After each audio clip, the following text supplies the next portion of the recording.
Welcome to Blind Level Tech. This isn't just accessible tech talk. This is technology on a whole new level. We're showing you just how possible it is to live the life you want. This is Blind Level Tech, and I'm your host, Evan Starnes. Before we get into this week's episode, I've got a little bit of housekeeping stuff to get out of the way. Mostly the fact that this is probably going to be the last solo episode for a little while, as I've got quite a few guests lined up. In fact, this week I'm going to be doing quite a lot of recording, so stay tuned for that. I'm not going to spoil who I have lined up, though, as what's the fun in that, you know? But today, the goal of this episode is I have been kind of doing a lot of, pretty decent amount of research on the new Echo Vision glasses that have just started actually rolling off the production line and will soon actually be available to users and people that have pre-ordered them. And I've been very curious about the differences between the Echo Vision glasses from Giga, just a opinion here, I love that name, versus the Meta Ray-Ban glasses. Now, we're not going to talk about the new Oakley ones that they came out with, as the functionality of the glasses is pretty similar. The Oakleys just have slightly better battery and slightly better camera. But other than that, same AI, same processor. So we're going to leave those out. But what I was really curious about is, as somebody who bought the Meta glasses back in December, I wanted to know why somebody would go for a pair of the Echo Vision glasses over the Meta Ray-Bans, and whether it would be worthwhile replacing your existing pair of Meta Ray-Ban glasses with a pair of Echo Vision glasses. So hopefully I will be able to answer some questions that you guys may have. And I will say I'm not endorsing either product here. I just want to give you guys the information so that you can make the best informed decision for your needs. And actually, speaking of needs, let's kind of talk about that first, because this might be one of your deciding factors between whether you get yourself a pair of Meta Ray-Bans or Echo Vision glasses. And it really comes down to, what are you doing most with these glasses? Are you going to be using them as an accessibility tool to read and describe things and get access to information around you? Or are you going to be using them more as kind of an AI smart speaker on your head that can take really good photos and videos of events that you're at, or, if you like to do a lot of social media work? Because that really will kind of help determine what pair of glasses you end up picking up. Also, the price. So first of all, let's kind of address the big elephant in the room here, which is the price. You can pick up a pair of Meta Ray-Ban glasses for as low as $329, and that's not including any customized lenses or different frame styles.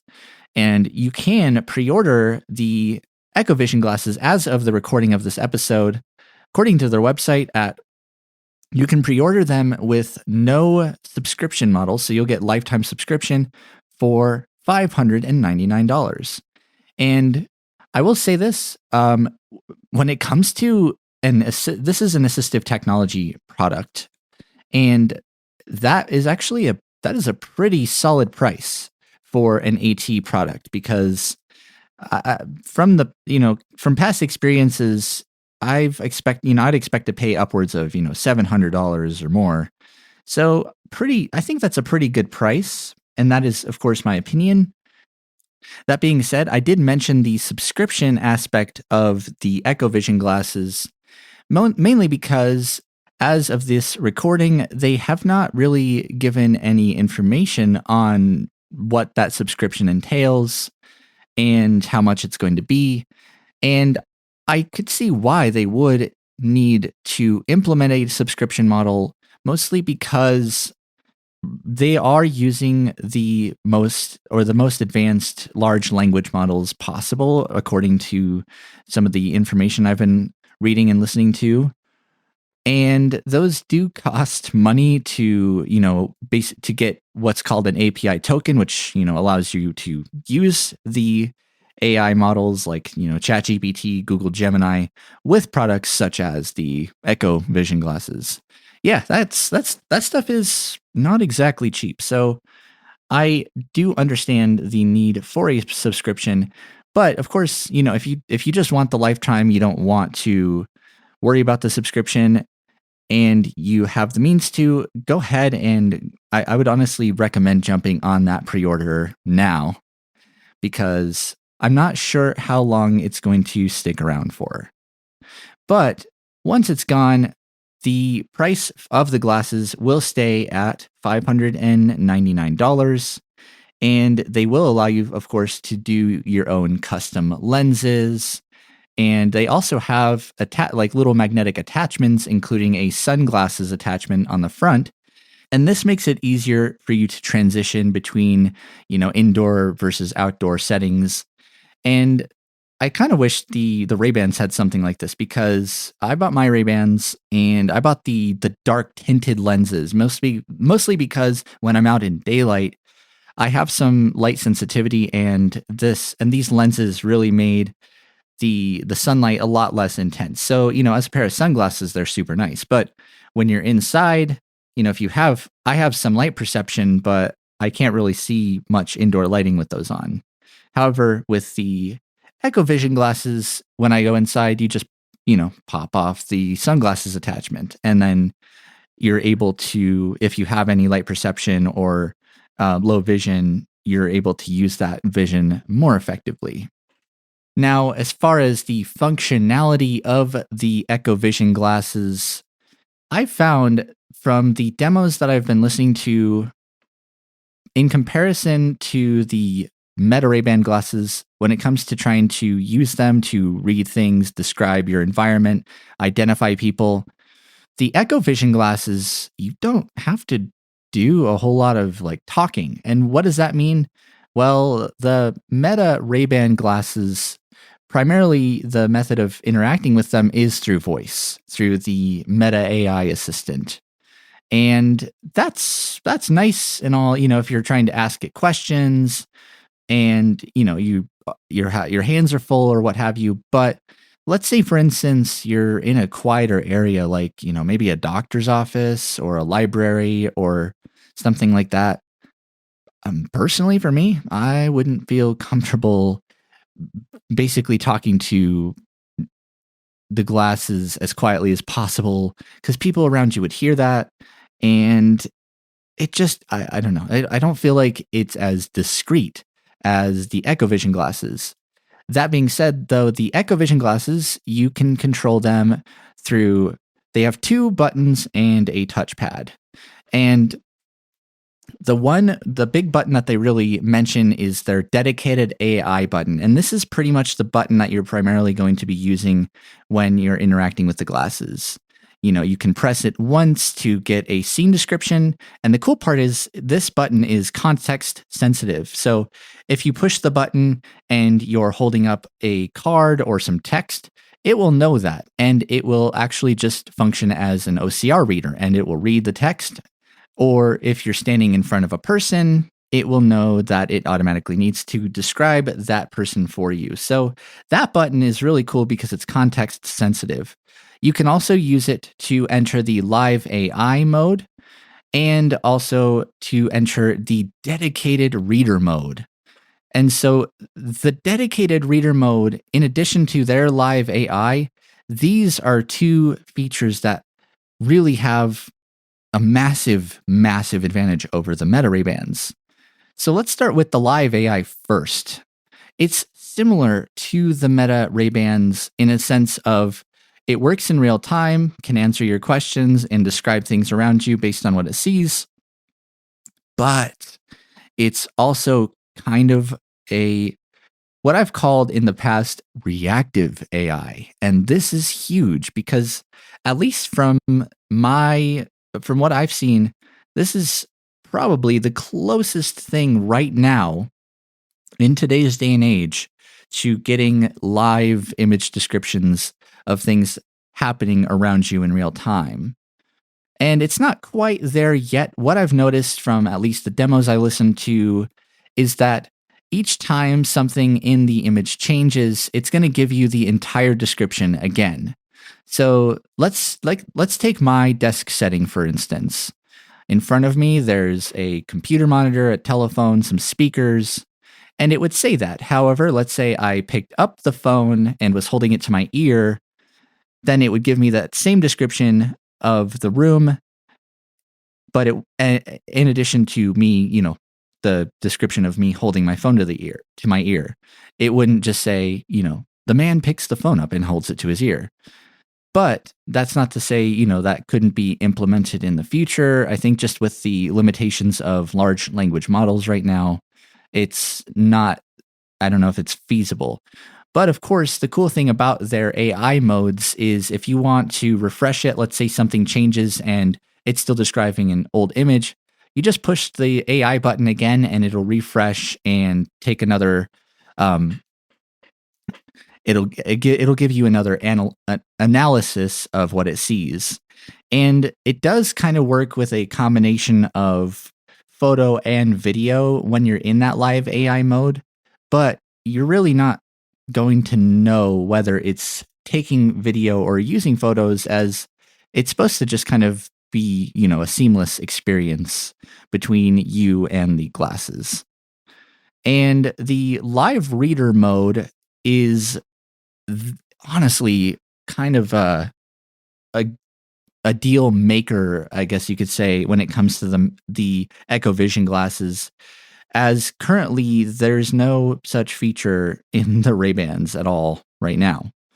And the live reader mode is kind of what you would hope it to be.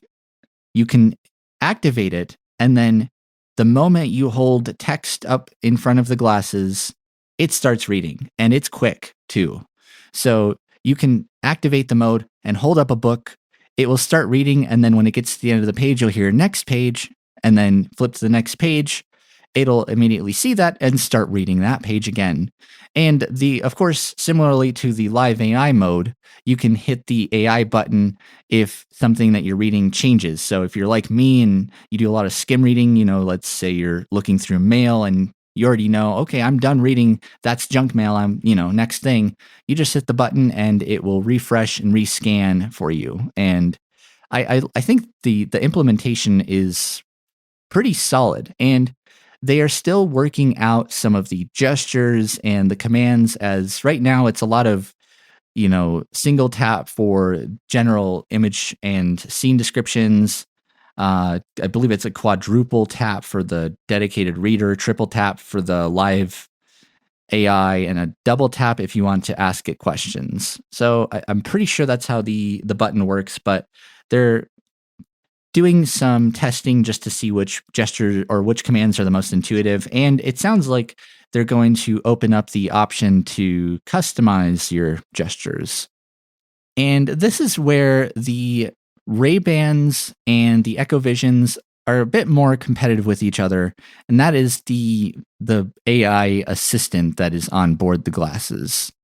So on the Echo Vision glasses, they don't really have a name for their Echo AI or whatever it is. It is using, of course, the advanced large language models. They didn't specify which ones, but I imagine things like Gemini, ChatGPT 4, and maybe Llama. But either way, they're using a couple of them, a combination of them. But the AI assistant that they have on board, I'm not entirely sure what that's based off of. The Meta glasses are using of course, the Meta AI, their own, large language model based, chatbot assistant. And the differences between the two the metas, like I said in my kind of my smart speaker on your face analogy at the beginning of this episode, the metas right now are more apt to, answer questions like general questions like, oh, like how much caffeine is in an 8-ounce cup of coffee? Or what is the difference between, I don't know. But they're more apt to answer general questions. And the Echo Visions are more, they're more accessibility centered. So you can actually get information. The big thing they showed is you can get transit information, which is pretty sweet for route planning. So if you do ride public transit, you can ask it, how do I get from, how do I get from my address to a coffee shop 5 miles down the road, how do I get from my apartment to, I don't know, Best Buy or something via transit? And the information it provides is pretty good. It's not like using the transit app on your phone where it'll give you, real time when the bus is going to arrive and, when you should get off the bus. But when it comes to just general questions about, which buses to take, what stations to get off at, and the timing, it's pretty darn solid.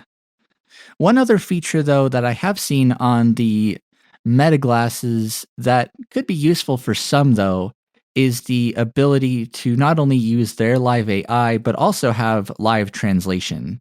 I'll use this example. I've had, some rideshare drivers, and there's a language barrier between us two. And if I want to be able to communicate, where I'd like to be dropped off, and, I want to be able to communicate, or even if I just want to have a general conversation with the driver, it's a little difficult. But the live translation feature on the Meta glasses has been quite impressive, because you're able to hear another language and it will speak it to you on the glasses within about 2 seconds of hearing the person's speech. And I've also used it to listen to Uber drivers and Lyft drivers' GPSs when they're set to a different language, just to test it. And it was quite accurate. And you are able to speak in your preferred language and have that spoken out in their language on your phone. And that, while it can be a little clunky, it is a feature that is kind of exclusive to the Meta glasses. But I would be curious to see if that could be implemented into the Echo Vision glasses. And the last thing, as I would like to end this episode, just kind of keep things short and concise here, but the last big thing that I really wanted to mention with these glasses is the fact that on the Echo Vision glasses, they've added something I wish the Meta glasses have had all along, and that is a USB-C port directly on the glasses. And why this is so important is battery life, because the the Meta glasses, you get about 4 hours of battery per charge. The Echo Vision glasses, you get 6 hours of battery life per charge. Both glasses offer a charging case, but the fact that the Echo Vision glasses have a USB-C port on the glasses themselves means that, if you're using them a lot, you can have a power bank plugged directly into the glasses, and the 6 hours of battery life doesn't even matter as long as your power bank has a charge. And that is, honestly, if you're using these as an assistive device, if you're doing a lot of reading or image recognition, or, you're at an event and you're using the glasses for long periods of time, it's going to make the practicality a lot more it'll make them a lot more practical than the Meta glasses, where you have to, when they die, you have to take them out and charge them for, 10 minutes or more to get a couple more hours of usage out of them. So that's a huge feature and definitely a huge selling point for the Echo Vision glasses. The last couple of things I'd like to cover before we wrap up this episode are recognition and integration. And the big thing with the recognition on these glasses, particularly its ability to describe faces, well, is simply that. In fact, if you try to describe somebody's appearance using your Meta glasses, usually you get some sort of, I can't describe faces or people's, or, personal descriptions, people's descriptions. And that, especially if you're blind, that's definitely a bit of a letdown. And I do understand why they have implemented those feature, or those protections, mostly for privacy reasons. But since the Echo Vision glasses are an assistive product, they do have the ability to give really good descriptions of faces, builds, and it also appears to be able to remember people as well. At least from the demo that I saw, it actually named the CEO of the company and gave some information. So I'm wondering if that means that maybe in the future, or even now, you'll be able to teach faces and basic descriptions to the glasses. And that is actually a feature that I first saw demoed in the Orcam wearable that I talked about a couple of years ago. So I'm really glad to see that on these glasses, as trying, especially as somebody who's almost totally blind, trying to identify people's faces, or even if you just want to kind of add a nice visual to the person's voice or name, being able to do that is pretty nice and very helpful, of course.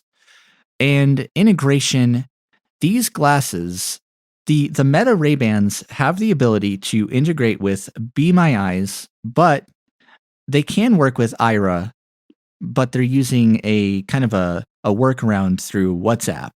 So you can technically do Be My Eyes, and you can do full Be My Eyes on the Meta glasses and a bit of Aira, but the Echo Vision glasses work with both independently of each other. So that means that you can double tap the AI button on the Echo Vision glasses and say, call an Aira agent, or call an agent, or call a volunteer for a Be My Eyes volunteer. And the demo that I saw was pretty solid. It, the audio was a little funky, but it did work, and it is pretty comparable to, especially if you're using Aira, to their older Aira Explorer kit that they used to have. So I'm really glad to see that they are integrating with Aira and Be My Eyes, and we'll have to see how well that integration works once these glasses really hit the market and are in people's hands. I'm going to go ahead and skip the sandwich this week. I know, bummer, but I want to save the sandwiches for my guests, and I've got a couple that I've actually tried myself that I would really recommend. And that's usually my rule is if I haven't tried the sandwich of the week in some way, shape, or form, at least if it's my sandwich, then I'm not going to mention it, because I want to at least mention sandwiches that I've tested for myself. And speaking of testing for myself, I have not gone ahead and pre-ordered these glasses yet. So I'm kind of on the fence about it, because I did buy the Ray-Bans a few months ago, and I would be, getting these out of pocket. But if you guys would like to see some live demos of the Echo Vision glasses, let me know, and I can figure out some way to at least maybe get some demos. And I definitely be happy to record some Meta Ray-Ban demos as well as a comparison. I hope this episode helped you at least get some more info on these glasses, and hopefully it'll help influence your decision on which glasses you end up picking up for yourself. And I think the technology itself, just as a whole in general, is pretty awesome. And that's, like I said, that is my opinion. But I do love, as a blind person, the fact that I am able to throw on a pair of glasses hands-free and go through my mail and read boxes and instructions on things, and even just, walk around an unfamiliar area and get pretty good image description.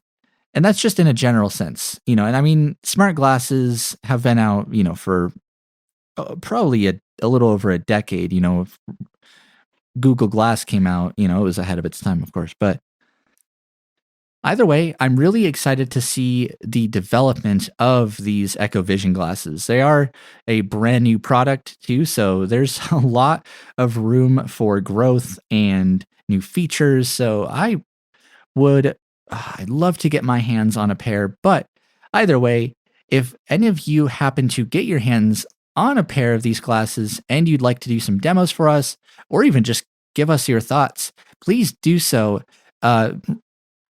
You can do that by sending an email to feedback@aftersight.org, or of course, leave us a voicemail if that works better for you at 720-712-8856. And what does this mean for the Meta AI versus Echo Vision? I'm hoping what this means is that maybe Meta will at least integrate a dedicated accessibility mode into their existing glasses. And that would entail things like being able to remap the camera button, being able to recognize faces, have more of that proactive image description or reactive image description. I think it would be amazing to see those features integrated into these glasses to make them more competitive with the Echo Vision glasses. But of course, the thing to remember is, we're dealing with a mainstream, pair of smart glasses you can go pick up at Best Buy or anywhere that sells electronics versus a dedicated assistive tool for accessibility. I'd also love to give a huge shout out to our producer, Jonathan, who has been really stepping in to both help me find guests and get them booked. And he's done some editing on the side for me. And he's really helped me keep the show afloat. So thank you, Jonathan. And thank you to really the rest of the AfterSight team. I am incredibly grateful to be working with this organization and am incredibly happy to continue doing this podcast. And I've heard quite a lot of good feedback from people that have listened to my podcasts in the past or continue to, friends and family alike. And I do appreciate it a lot. It is encouraging for me as I still consider myself a fairly new and fresh podcaster here. So it is very beneficial to me to hear your feedback. With that being said, this has been another episode of Blind Level Tech. I'm your host, Evan Starnes, and I will talk to you guys again next week.